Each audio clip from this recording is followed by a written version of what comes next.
Mr. Ngiam Tong Dow, Mrs. Ngiam, distinguished guests, ladies and gentlemen.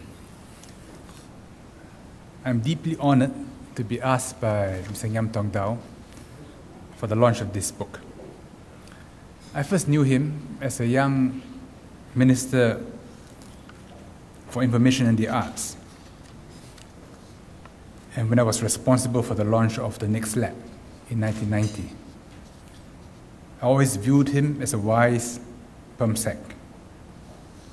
In his book, he talked about the change that he and other senior civil servants felt when they worked under young ministers after having served pioneer leaders like Goh Keng Swee and Hon Swee Sen. It is an interesting and very readable collection of speeches, articles, and interviews on the Singapore story through the eyes of a senior civil servant. In his long career, there was no aspect of the Singapore story that he was not directly or indirectly connected with. The Singapore success story complements the memoirs and speeches of M.M. Lee Kuan Yew, Goh Keng Swee, and other Singapore political leaders. In the popular mind, the relationship between ministers and civil servants is often simplified in one of two extreme ways. In one, civil servants implement what their political masters want. This is an impression which good civil servants try to project, and maybe ministers too, when there's credit to be gained. The opposite simplification is the one caricatured in the British satire, Yes Minister, where the title belies the truth, which is that civil servants manipulate their ministers and are the real masters. The real relationship between ministers and civil servants falls somewhere in between. And it is not a static relationship. A new minister would be well advised to take good counsel from his permsec and avoid making unnecessary mistakes. A more experienced minister may know more about his portfolio than a new permsec, and so should give closer guidance to his civil servants. And depending on the ministry, the issues of the day, the relative experience levels, personalities, and capabilities of the minister and the permsec, that relationship can be at different points on the continuum between the two extremes. I believe the constitutional position is that while it is the PM who appoints permsecs, the minister to whom a permsec is appointed to serve must agree to the appointment. Our formal system is inherited from the British, and it makes a clear distinction between political appointments and the permanent civil service.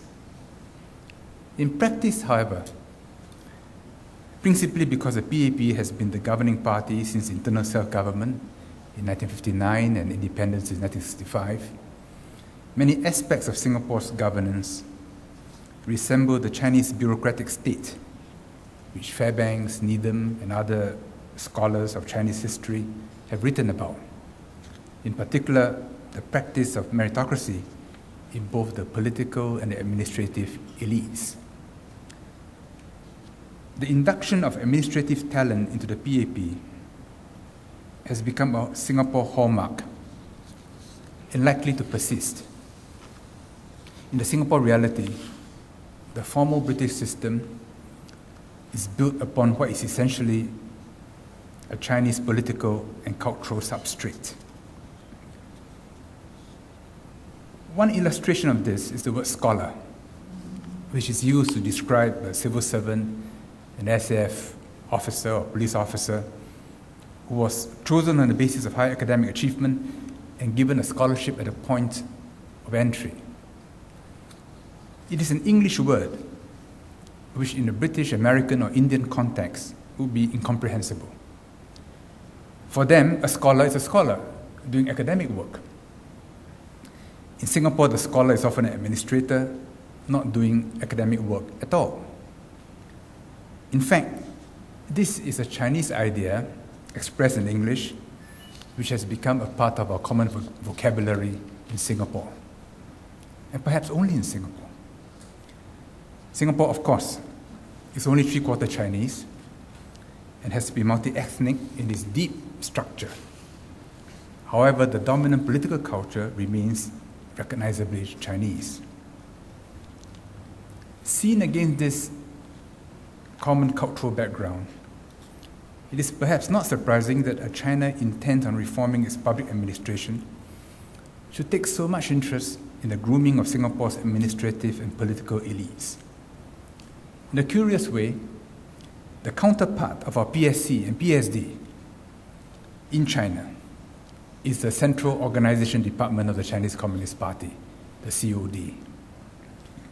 And indeed, there is a formal agreement between the COD and our PSD. But only up to a point. The Chinese government is increasingly concerned with its own relationship with ordinary people, more and more of whom now live in cities. They are therefore experimenting with democracy at local levels, seeing it as an important feedback loop against corrupt, despotic, or unresponsive local authority. Study visits to the PAP's Meet the People sessions have now become almost compulsory for visiting Chinese delegations. Chinese leaders are convinced that Western or Indian democracy can never work in China. However, the hybrid that they see in the Singapore bonsai fascinates them. All this is by way of background to Mr. Ngiam's book. He speaks and writes like a Mandarin. When he was in the civil service, his views were expressed in a frank way within government walls. In retirement, outside those walls, he speaks and writes publicly, which sometimes raises eyebrows. But, and I can personally vouch for this, he is the same self-confident, high-minded individual whose starting and end point is what is good for Singapore and Singaporeans. When I was in MITA, the Ministry for Information and the Arts, Mr. Ngiam was perm sec in the Finance Ministry, and he almost killed the Esplanade project,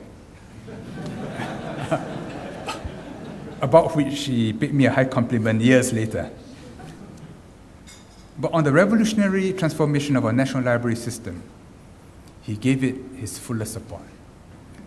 And what we asked for in the budget, he agreed to almost immediately. The acquisition of knowledge has always been his passion. It is obvious, reading Mr. Ngiam, that he has been following China's development since Deng Xiaoping's reform with the greatest interest.